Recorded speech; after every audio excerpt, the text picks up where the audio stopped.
Muchas gracias, Ken, porque realmente la oración ha sido bastante acertada.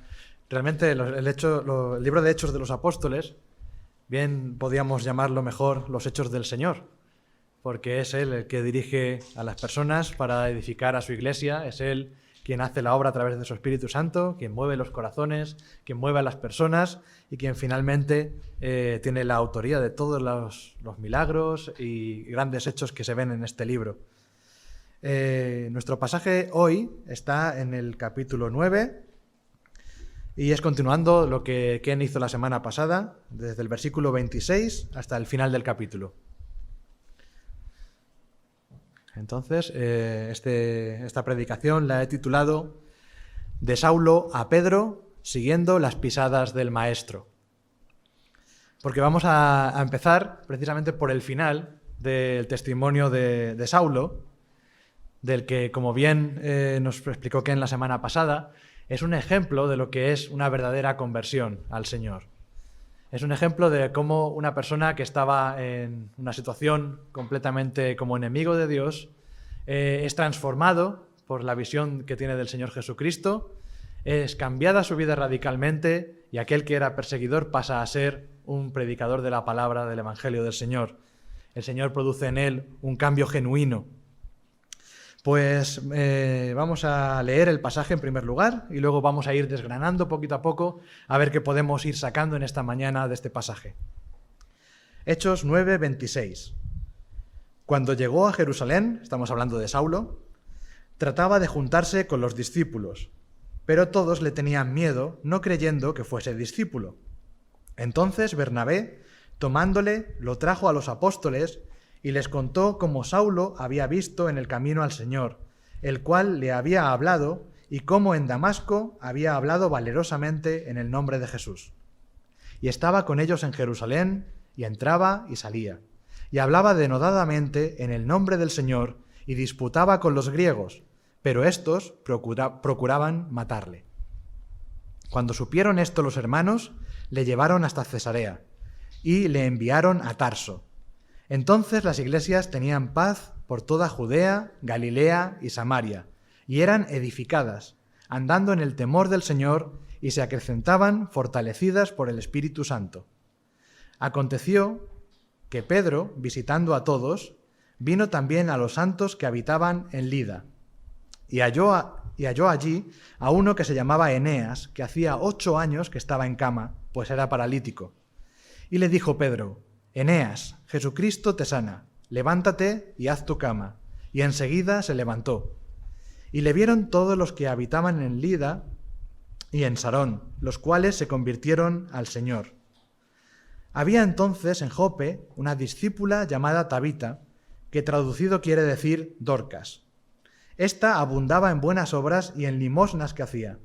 Y aconteció que en aquellos días se enfermó y murió. Después de lavada, la pusieron en una sala. Y como Lida estaba cerca de Jope, los discípulos, oyendo que Pedro estaba allí, le enviaron 2 hombres a rogarle: no tardes en venir a nosotros. Levantándose entonces Pedro, fue con ellos, y cuando llegó, le llevaron a la sala donde le rodearon todas las viudas, llorando y mostrando las túnicas y los vestidos que Dorcas hacía cuando estaba con ellas. Entonces, sacando a todos, Pedro se puso de rodillas y oró, y volviéndose al cuerpo dijo: Tabita, levántate. Y ella abrió los ojos, y al ver a Pedro se incorporó. Y él, dándole la mano, la levantó. Entonces, llamando a los santos y a las viudas, la presentó viva. Esto fue notorio en toda Jope, y muchos creyeron en el Señor. Y aconteció que se quedó muchos días en Jope, en casa de un cierto Simón curtidor. Bueno, pues que el Señor bendiga su palabra. Vamos a ver qué es lo que tenemos aquí. Vamos a empezar, como hemos visto, por Saulo. La visita de Saulo a Jerusalén. Y para eso necesito que tengáis puesto vuestro dedo en Gálatas capítulo 1, ¿vale? Porque vamos a ir pasando de este capítulo a Gálatas capítulo 1 constantemente. Entonces, dice el versículo 26 que cuando llegó a Jerusalén trataba de juntarse con los discípulos, pero todos le tenían miedo, no creyendo que fuese discípulo. Entonces, ¿dónde había estado antes? Saulo? En los versículos anteriores vemos que estuvo en Damasco, de donde tuvieron que sacarle descolgándole de aquella canasta por la persecución que había recibido por la predicación, una vez más. Y si vamos a Gálatas, capítulo 1, vamos a leer desde versículo 17 hasta el 21 y luego lo iremos recordando. Dice así: Ni subí a Jerusalén a los que eran apóstoles antes que yo, sino que fui a Arabia y volví de nuevo a Damasco. Después, pasados 3 años, subí a Jerusalén para ver a Pedro y permanecí con él 15 días.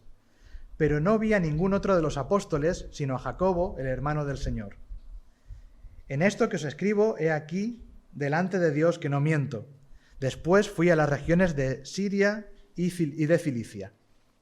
Vale, entonces tenemos que Pablo estuvo en Arabia y Damasco.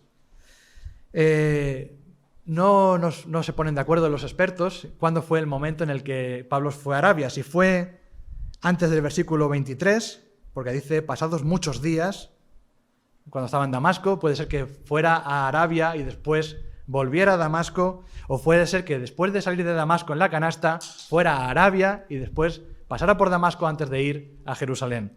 En cualquier caso, eso no importa, lo que importa es que Pablo fue dirigido por el Espíritu Santo allí donde tenía que ir. Es el Espíritu Santo el que guía a Pablo en todo su camino, en todo su caminar. Y luego una cosa interesante del apóstol Pablo, en este caso todavía Saulo, es que parece que aparentemente, humanamente hablando, parece que va de fracaso en fracaso. Porque allí donde él predica, termina teniendo que huir porque sucede toda una persecución y no consigue, pues podríamos decir, una vez más, humanamente hablando, los logros que consigue Pedro, por ejemplo, en los versículos que vamos a leer después. Sin embargo, Dios para todo esto tenía un propósito.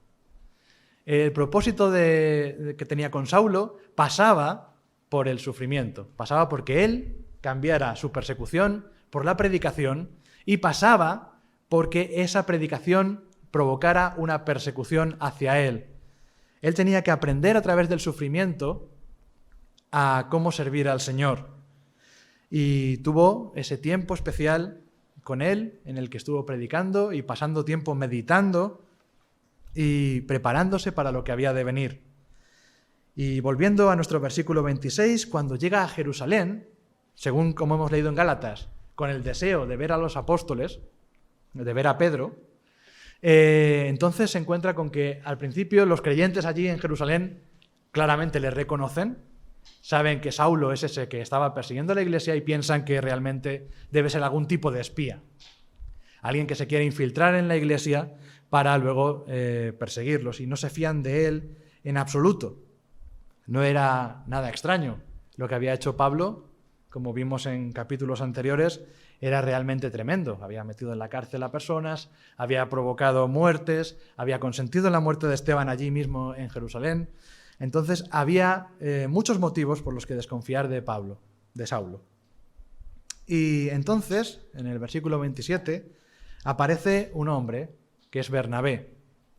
Si recordáis, Bernabé es llamado el hijo de consolación y le encontramos anteriormente en el capítulo 4 de Hechos. Podemos leerlo en un momento, capítulo 4, versículos 36 y 37. Dice: entonces José, a quien los apóstoles pusieron por sobrenombre Bernabé, que traducido es hijo de consolación, levita, natural de Chipre, como tenía una heredad, la vendió y trajo el precio y lo puso a los pies de los apóstoles. Era una persona que el Señor había tocado, al que el Señor había tocado y que también había recibido ese cambio en su vida. Un cambio que le hace tomar la decisión de voluntariamente vender sus propiedades para darlas a la iglesia. Es casi, diríamos, la antítesis de lo que luego ocurriría con Ananías y Safira. Es todo lo contrario. Él le mostraba realmente un cambio, una generosidad que el Señor había puesto en su corazón, que había cambiado por completo su forma de pensar. Y él hacía honor a ese apodo, Bernabé, ese hijo de consolación.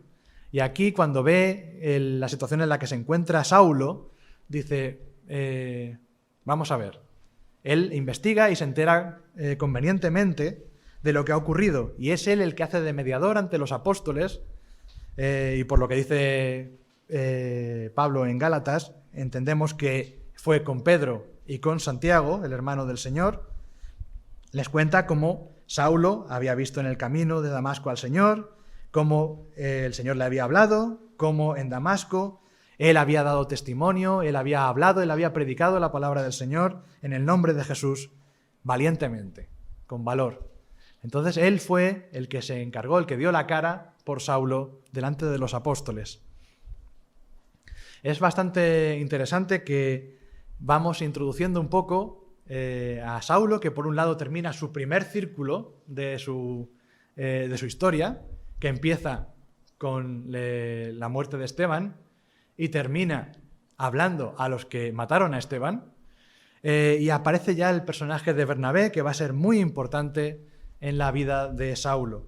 El Señor va, parece como una gran partida de ajedrez donde el Señor va moviendo las piezas para hacer su movimiento maestro.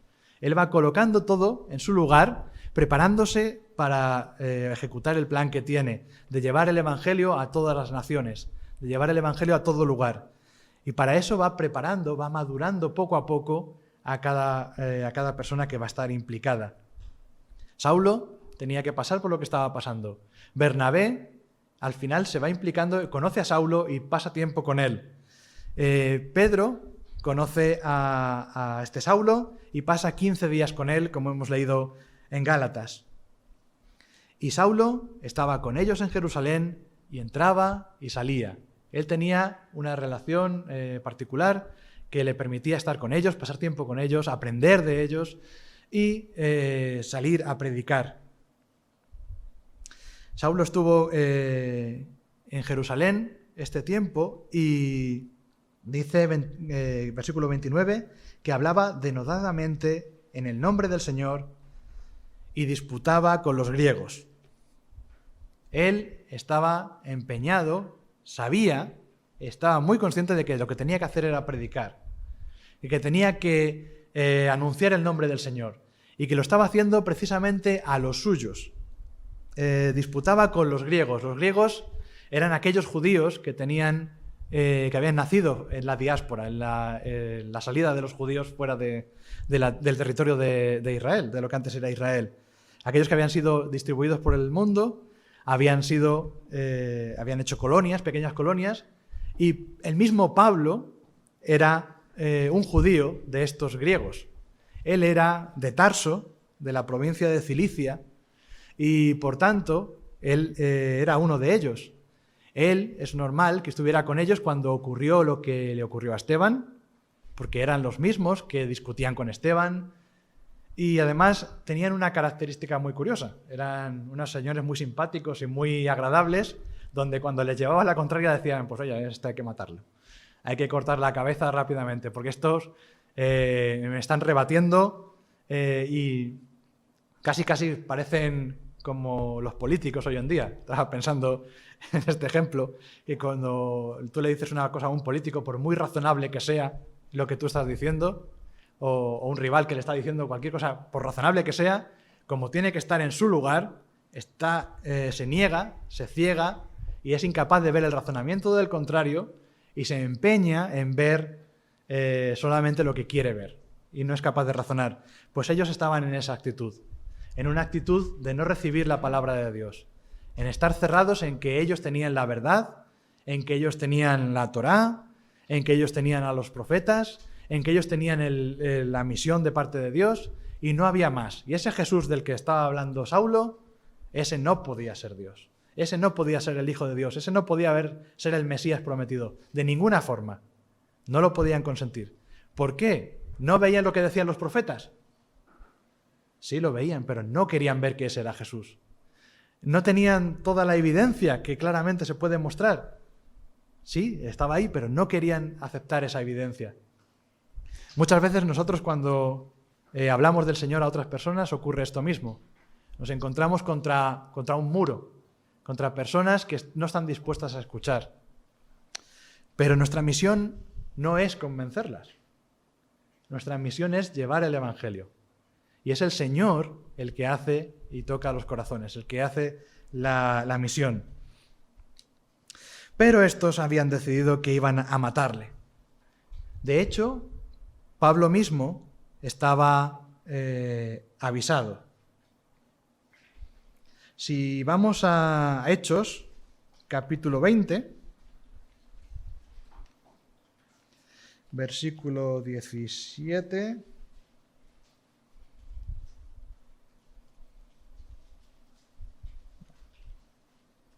Perdón.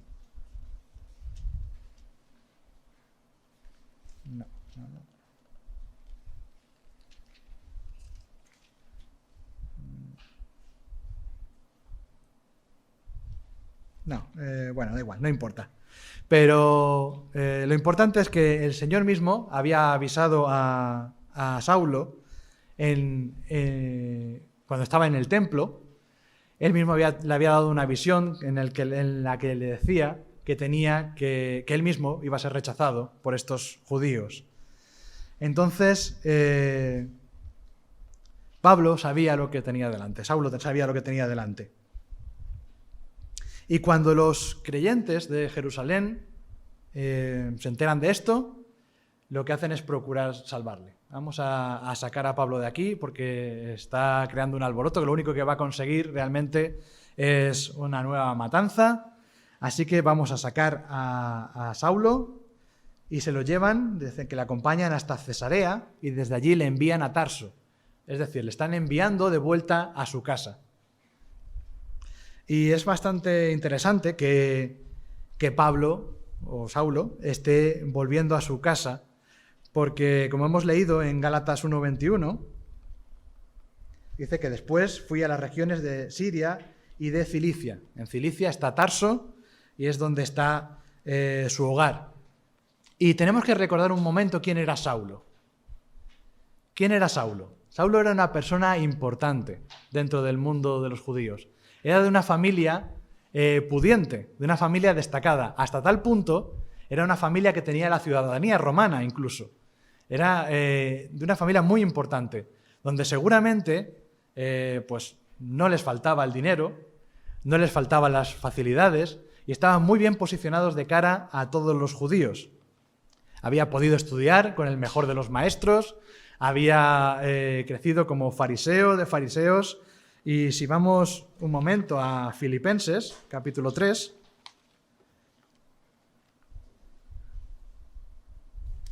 Filipenses, capítulo 3, aquí es donde habla de cómo él era,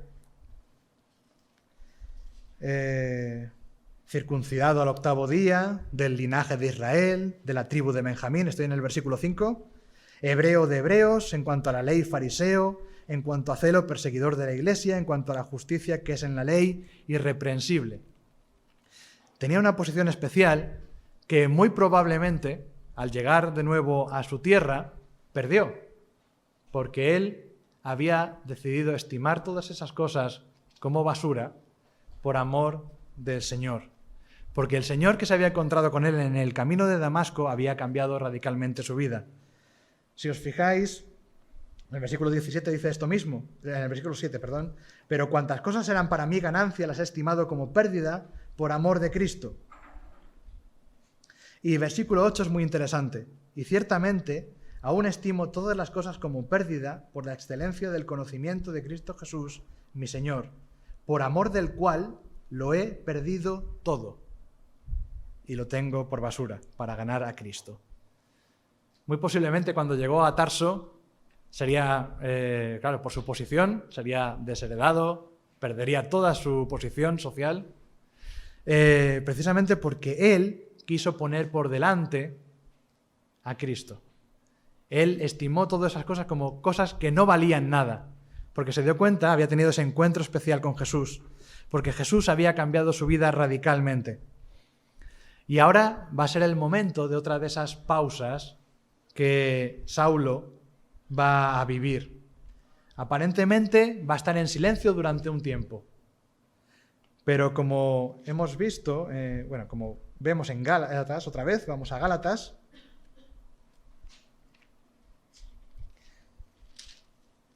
En el versículo 21-22, y no era conocido de vista a las iglesias de Judea que eran en Cristo, solamente oían decir, aquel que en otro tiempo nos perseguía, ahora predica la fe que en otro tiempo asolaba. Es lo único que sabían de Pablo. Sabían que Pablo estaba allí, en Cilicia, predicando el Evangelio, manteniéndose porque tenía un oficio como constructor de tiendas, y allí estaba predicando en silencio, sin tener ningún protagonismo especial. Simplemente sabían de él que él era el perseguidor de la iglesia, que ahora predicaba a Cristo. Y ya está. Y le toca ahora pasar un tiempo en el anonimato, digamos, entre comillas. Y ahora vemos en el versículo 31 algo muy interesante. ¿Qué ha provocado que Pablo dejara su persecución y una nueva estabilidad política en la zona, una vez que Herodes se vuelve a afianzar en el trono? Pues ocurre lo siguiente, versículo 31. Entonces las iglesias tenían paz por toda Judea, Galilea y Samaria, y eran edificadas, andando en el temor del Señor, y se acrecentaban fortalecidas por el Espíritu Santo. El Señor había permitido la persecución para que la iglesia se expandiera por toda Judea, por Samaria y por Galilea. Y ahora, en este momento de paz, ¿qué es lo que hace la iglesia? Dice que es edificada, que anda en el temor del Señor y que crecía fortalecida por el Espíritu Santo. Son tres cosas que tenemos que tener en cuenta. Ahora, aunque sea relativa, vivimos en un tiempo de paz en nuestra iglesia, en nuestras iglesias aquí en España. ¿Y qué es lo que debemos hacer? Debemos ser edificados. Debemos andar en el temor del Señor y debemos crecer fortalecidos por el Espíritu Santo. El Espíritu Santo, el Señor, es el que tiene que fortalecer la iglesia y la iglesia tiene que estar dispuesta a buscar esa fortaleza de parte del Señor.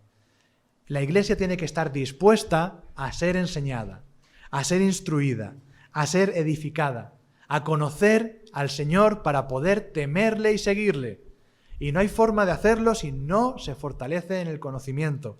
No hay forma de hacerlo si no aprende a depender del Espíritu Santo, si no aprende a buscar la fortaleza en Dios y no en nosotros mismos. Porque si nosotros ahora mismo, en un momento de paz, nosotros nos fortalecemos en nosotros mismos, cuando vuelva a venir la persecución, la iglesia se desmoronará. Pero si lo que hacemos es agarrarnos y aferrarnos al Señor, si es el Señor quien edifica, no podrá ser derribada. La iglesia del Señor no puede ser derribada, porque el Señor mismo la mantiene. Por eso seamos sabios y aprovechemos los momentos de paz para edificarnos, para buscar el temor del Señor. Ese temor reverente, ese respeto que viene de conocerle, de tratar con Él, de orar juntos como congregación, de aprender su palabra juntos. Todo eso es muy importante. Y el Señor permite esos momentos de paz para algo. Todo esto es un plan de Dios para hacer lo que Él tiene preparado. A veces nosotros vemos un poquito de lo que el Señor tiene preparado, pero el Señor tiene un plan a largo plazo. El Señor ve mucho más lejos que nosotros. Y entonces tenemos que estar en todo momento sometidos a Él para poder ser partícipes. Y tenemos el privilegio, que no es un privilegio pequeño, que es que nosotros somos esos instrumentos que el Señor usa. Igual que utilizó a Saulo, igual que utilizó a Bernabé, igual que utilizó a Pedro, puede utilizarlo a cada uno de nosotros en el sitio donde nos va poniendo para llevar a cabo su obra, la extensión de su evangelio por todo el mundo, para que todos los que tienen que creer, crean, para que todos los que tienen que arrepentirse se arrepientan, para que todos los que tienen que cambiar su corazón lo cambien y se vuelvan a Dios. Y con este pequeño inciso que hay en el versículo 31, pasamos a Pedro. Y Pedro tiene su propio desarrollo, su propio camino. Él ha ido poco a poco, desde él como un judío antiguo, que está basado en lo que ha visto, en lo que ha vivido con el Señor Jesús, en su vivencia personal, ahora está abriendo sus horizontes. Hace unos capítulos fue él quien fue a visitar, junto con Juan, a la iglesia en Samaria para confirmar que realmente el Señor estaba obrando entre los samaritanos. Y el Señor le está preparando ahora para encaminarse hacia los gentiles. Y esto es un momento de preparación, un impasse que hay aquí justo antes de tener ese encuentro con Cornelio, que va a abrir la puerta del Evangelio de par en par hacia los gentiles, hacia aquellos que no eran judíos y que estaban ajenos a todo lo que es el Señor, a toda la bendición que viene de Él. Entonces empezamos nuestro pasaje con Pedro, viendo en el versículo 32 que Pedro, visitando a todos, es decir, iba de iglesia en iglesia, se preocupaba por las iglesias que habían ido surgiendo después de Jerusalén, él iba visitando y confirmando lo que allí había hecho el Señor. Visitando a todos, llegó hasta los santos que estaban en Lida, en una pequeña población que estaba allí, en Lida. Y allí se encuentra, el pasaje realmente es muy breve, porque lo que nos está contando lo cuenta, es algo bastante llamativo, pero lo cuenta en muy pocos versículos. Allí se encuentra con el tal Eneas, un paralítico que llevaba 8 años postrado en la cama, alguien que no podía valerse por sí mismo, evidentemente, y tiene ese encuentro con él. Y ahora os hago una pregunta. ¿A qué os recuerda esto? ¿Os recuerda algo, algún episodio que vivió Jesús? ¿Recordáis el encuentro de Jesús con un paralítico? Pues si vamos a Lucas, por ejemplo, ya que estamos leyendo Hechos que escribió Lucas, vamos a ir a Lucas, capítulo 5, versículo 17.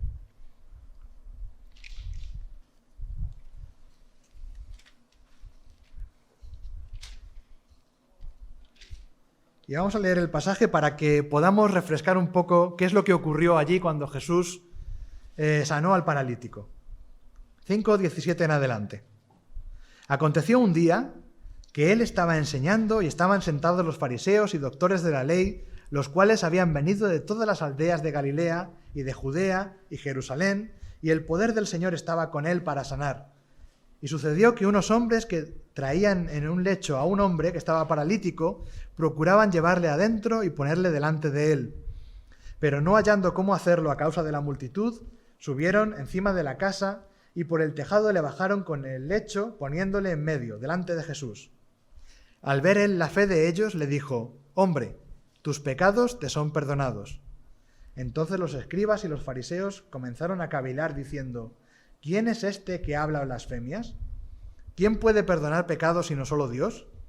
Jesús entonces, conociendo los pensamientos de ellos, respondiendo les dijo: «¿Qué caviláis en vuestros corazones? ¿Qué es más fácil decir, tus pecados te son perdonados, o decir, levántate y anda? Pues para que sepáis que el Hijo del Hombre tiene potestad en la tierra para perdonar pecados», dijo al paralítico, «a ti te digo, levántate, toma tu lecho y vete a tu casa». Al instante, levantándose en presencia de ellos y tomando el lecho en el que estaba acostado, se fue a su casa, glorificando a Dios. Y todos, sobrecogidos de asombro, glorificaban a Dios y llenos de temor decían: «Hoy hemos visto maravillas». Fijaos que la sanidad del paralítico lo que estaba demostrando era que el Señor Jesús era alguien que podía perdonar pecados. Estaba mostrando que Jesús era Dios, el único que puede perdonar pecados. Y entonces es muy curioso que cuando Pedro se encuentra con un paralítico llamado Eneas, versículo 34, le dice: «Y le dijo Pedro: Eneas, Jesucristo te sana. Levántate y haz tu cama». Él no dice: «Yo te sano en el nombre de Jesucristo», sino que te dice: «Jesucristo te sana». Jesucristo es el que trae sanidad. pero no sanidad solamente física. Precisamente este paralelismo nos habla que la sanidad no es solamente física, sino que es espiritual, que hay una conversión allí, que hay un perdón de pecados y que quien lo hace no es el que predica, no es Pedro, no es cualquiera de nosotros que vayamos a predicar, sino que es Jesús mismo el que perdona los pecados y el que le sana en todas las áreas de su vida. Y dice después de esto que enseguida se levantó. Y esa obediencia del hombre que estaba paralítico es lo que muestra la fe que él tenía. La fe que él tenía en Jesús, no en Pedro, sino en Jesús, que fue el que le sanó y que fue el que había cambiado su vida. Y entonces esto provoca la reacción evidente. La gente ha visto sanidad, sanidad completa. En un hombre que estaba paralítico durante 8 años le han visto caminar. Pero no solamente esto. Cuando aquí Pedro llega, y todo esto, claro, lo vemos muy reducido, muy resumido, lo que ocurrió, pero aquí hay implícita una predicación por parte de Pedro del Evangelio. Hay implícito toda una enseñanza de lo que el Señor traía. Y entonces esto todo conjuntamente, viendo que Pedro viene enviado por parte de Dios, respaldado por los milagros, que una vez más viene a ser esto mismo, los milagros son el respaldo de que Pedro viene de parte de Dios, los que le vieron todos los que habitaban en Lida y en Sarón, es decir, en la zona de alrededor del pueblo, los cuales se convirtieron al Señor. No dice solamente creyeron, como muchas veces algunos que creen y luego se olvidan, sino que ellos se convirtieron al Señor. Esta sanidad completa, esta sanidad espiritual no llegó solamente al paralítico, no llegó solamente a los que estaban con él, sino que llegó a todas las personas que estaban a su alrededor, incluso en todo el pueblo, incluso en toda la zona alrededor, porque se corrió la voz de lo que había hecho. Y como vemos, la voz se corrió hasta llegar a Jope. Y nos vamos precisamente ahora al siguiente pasaje, a la historia de Dorcas o Tabita.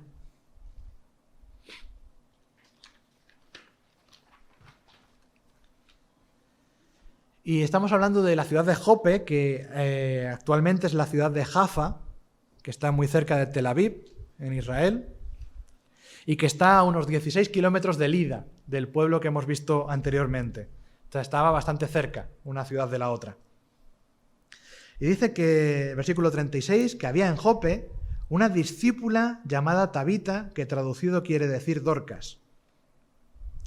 Y esta mujer, dice de ella, que abundaba en buenas obras y en limosnas que hacía.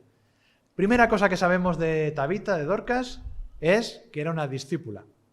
Es decir, una seguidora del Señor.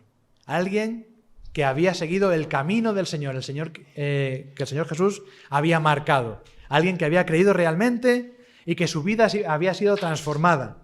¿Y cómo se veía que había sido transformada? En Pablo se vio porque el que perseguía a la iglesia se había vuelto un predicador de Jesucristo.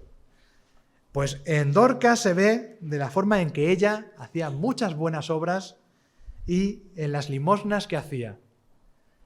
Ella, posiblemente, ya que vemos que había limosnas y buenas obras, posiblemente fuera una persona que tenía cierto dinero y ella se dedicaba a ayudar a los demás.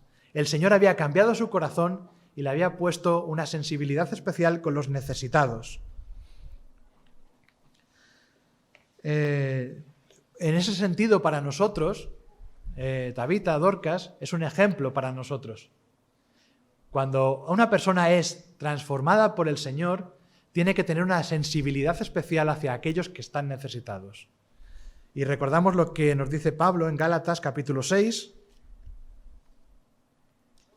Gálatas capítulo 6, versículo 10.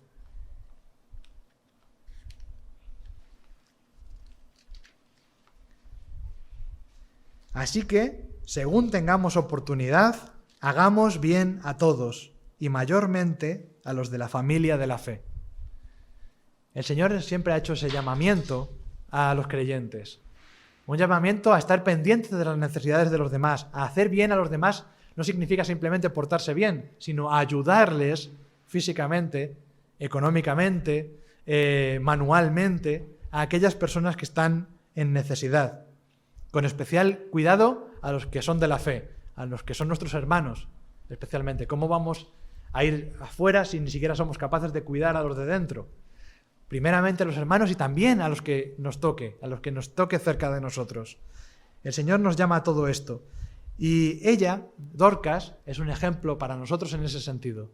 Tenemos que darnos cuenta de que no vivimos para nosotros. El Señor no nos ha llamado a la luz de su Evangelio para vivir para nosotros, sino para vivir de cara a los demás. Porque igual que el Señor se dio a sí mismo, nosotros tenemos que darnos a nosotros mismos. En todo lo que el Señor nos ha dado, no es para guardárnoslo, no es para nosotros, no es para acumularlo, no es para beneficio propio, sino para bendecir a los demás. Eso es una de las cosas que Israel no entendió bien. El pueblo de Israel no entendió que ellos eran bendición para bendecir. Ellos recibían la bendición de Dios para bendecir a los demás pueblos. Nosotros no podemos cometer el mismo error. No podemos recibir la bendición para quedárnosla para nosotros y decir, es solo nuestro. Nosotros tenemos que bendecir a los demás, dando todo lo que tenemos, empezando por la palabra de Dios, que es lo primero que se nos ha dado. Luego, con lo que el Señor nos ha provisto a cada uno de nosotros. Dones, talentos, capacidades, sustento, dinero. Todas estas cosas que el Señor nos ha dado, porque nos las ha dado el Señor, son para bendecir a los demás, no para nuestro propio gozo. Y seguimos aquí. Resulta que esta mujer, que había cambiado su vida, que es un ejemplo para los que estaban con ella y un ejemplo para nosotros, en esos días resulta que enferma y muere. Versículo 37. Después de lavada, la pusieron en una sala, en un aposento alto, por lo que dice el original griego. Y aquí hay algo normal y algo raro. Lo normal es que, según el ritual de los judíos, fuera el cuerpo lavado, pero lo normal es que fuera enterrada en ese mismo momento. Lo anormal fue que fuera puesta en una sala. No acostumbraban como nosotros a hacer un velatorio donde la gente va a ver al muerto para despedirse o lo que sea. Ahí la pusieron, no sabemos muy bien por qué. Quizá porque el Señor les había revelado de alguna forma que algo iba a ocurrir. Quizá porque ya sabían que Pedro iba a venir. En cualquier caso, en el versículo siguiente vemos que como Lida estaba cerca de Jope, los discípulos que oyeron que Pedro estaba allí mandaron rápidamente a buscarle para decirle, no tardes en venir a nosotros. Y ahora, tenemos a una persona muerta. Tenemos a Pedro, que está en un pueblo cerca, y tenemos gente que va a buscarle.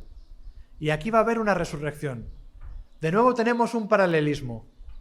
¿Qué historia de Jesús se parece a esta? ¿Os acordáis cuando Jesús resucita a la hija de Jairo? Pues vamos a mirarlo. Lucas capítulo 8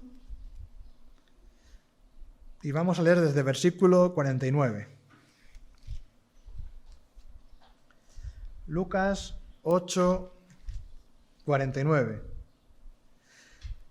Estaba hablando aún cuando vino uno de casa del principal de la sinagoga a decirle, tu hija ha muerto, no molestes más al maestro.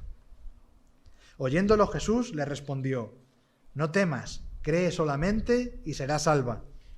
Entrando en la casa, no dejó entrar a nadie consigo, sino a Pedro, a Jacobo, a Juan y al padre y a la madre de la niña. Y lloraban todos y hacían lamentación por ella. Pero él dijo, no lloréis, no está muerta, sino que duerme. Y se burlaban de él sabiendo que estaba muerta. Mas él, tomándola de la mano, clamó diciendo, muchacha, levántate. Entonces su espíritu volvió e inmediatamente se levantó y él mandó que se le diese de comer. Y sus padres estaban atónitos, pero Jesús les mandó que a nadie dijesen lo que había sucedido. Pedro mismo había sido testigo ocular de ese episodio. Cuando Jesús fue a ver a la hija de Jairo, que ya había muerto, habían ido a buscarle cuando todavía estaba viva, pero cuando llegó allí y estaba muerto, el Señor hizo aquel milagro. Él demostró que no había poder en la muerte superior al suyo, que ahí el Señor tenía que obrar, y fue una señal muy importante que Pedro vivió. Y ahora se encuentra con que Pedro es buscado por la iglesia de Jope, y dice versículo 39, levantándose entonces Pedro fue con ellos, y cuando llegó le llevaron a la sala, a aquel aposento alto, donde le rodearon todas las viudas llorando y mostrando túnicas y vestidos que Dorcas hacía cuando estaba con ellas. Estaban mostrando a Pedro, mira, fíjate todo lo que Dorcas ha hecho por nosotras, estamos completamente desamparadas, porque las viudas eran personas que estaban desamparadas en esta sociedad, que no tenían sustento por sí mismas, y Dorcas cuidaba de ellas. Dorcas les daba vestidos y túnicas, posiblemente les ayudaba también con la comida, pero ella precisamente había ocupado su tiempo en preparar vestidos y túnicas para estas mujeres viudas. Y se las muestran a Pedro. O sea, están tan tristes, tan compungidas, es un momento tan trágico, que van corriendo y le muestran a Pedro, mira, mira, esta es Dorcas, esta es Tabita, ella es la que ha estado ayudándonos porque el Señor cambió su vida. ¿Y qué es lo que hace Pedro? Versículo 40. Entonces, sacando a todos, ¿os acordáis lo que hizo Jesús? Sacó a todos y solamente se quedó con los padres y con sus discípulos más cercanos. Pero Pedro sacó a todos y se puso de rodillas y oró. Importante. Él quería estar haciendo lo que era la voluntad del Señor. Y por eso ora para pedir al Señor su dirección. Se pone delante de Él y le muestra la situación que hay. Y en esa oración Él se vio confirmado, porque volviéndose donde estaba el cuerpo, dijo, Tabita, levántate. Y vemos todavía mucho más claro el paralelismo cuando nos damos cuenta de que lo que Pedro dijo y lo que Jesús dijo a la muchacha es exactamente las mismas palabras, cambiando una sola letra, como nos dice F.F. Bruce, que se dio cuenta de esto. Jesús dijo en arameo, Talita Kumi, muchacha, levántate, Talita Kumi. Y Pedro dijo, Tabita Kumi, que es Tabita, levántate. Tabita y muchacha solamente cambian en una letra, la L de Talita y la B de Tabita. Prácticamente dijo exactamente lo mismo. Jesús estaba siguiendo lo que había aprendido de su maestro. Y una vez más, era el Señor el que estaba ahí. No era el poder de Pedro. Pedro había tenido que acudir antes al Señor en oración. Tenía que haber acudido para ver la confirmación de lo que iba a hacer. Y el Señor se lo puso claro. Y entonces pudo decir, con fe, sabiendo que el Señor le respaldaba, Tabita, levántate. Y ella dice que abrió los ojos y al ver a Pedro se incorporó. Y él le dio la mano, él la levantó y la llevó a que todos lo vieran, a que le vieran los creyentes, las viudas que estaban ahí llorando. Abrió la puerta y la mostró viva ante todos.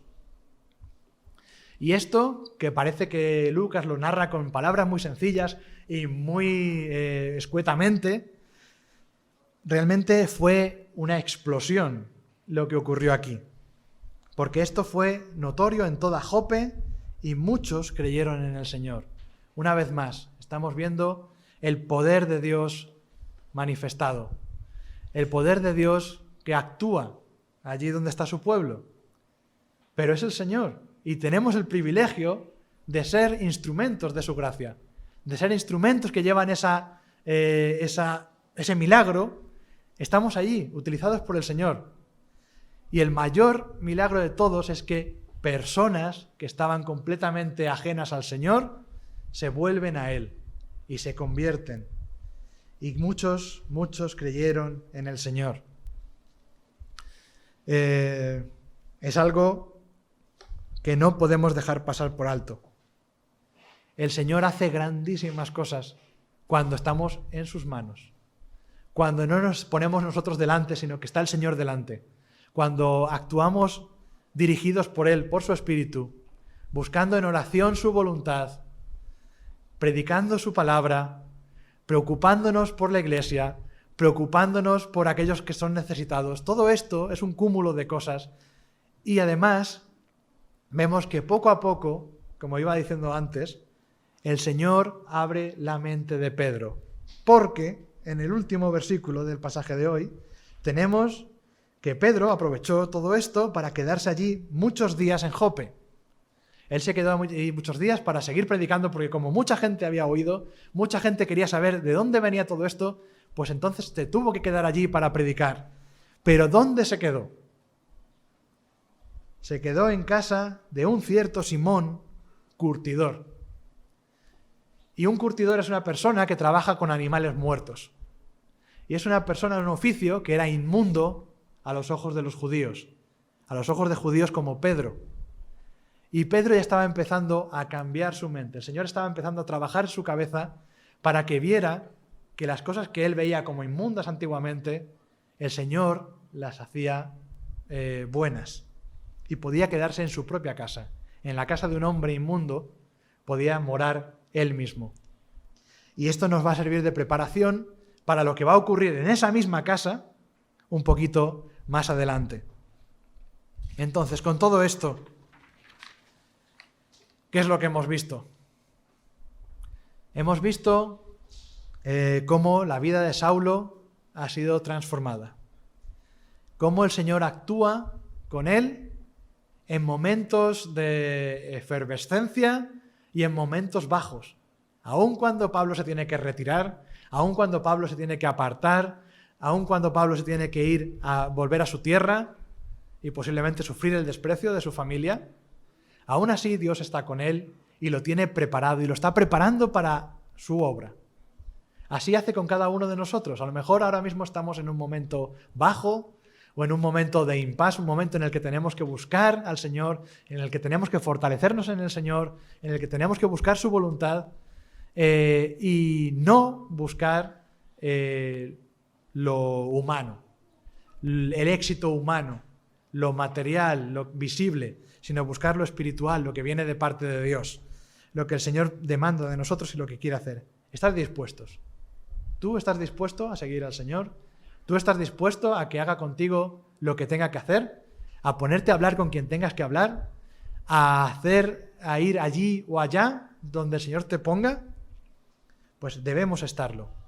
Debemos ser como las iglesias de Judea, de Galilea y de Samaria, que aprovechan los momentos adecuados para ser edificados, para andar en el camino del temor del Señor, del respeto, de la reverencia, de arrodillarnos delante de Dios, de caer de rodillas delante de Él, de alabarle, de fortalecernos y crecer en el Espíritu Santo, por el Espíritu Santo.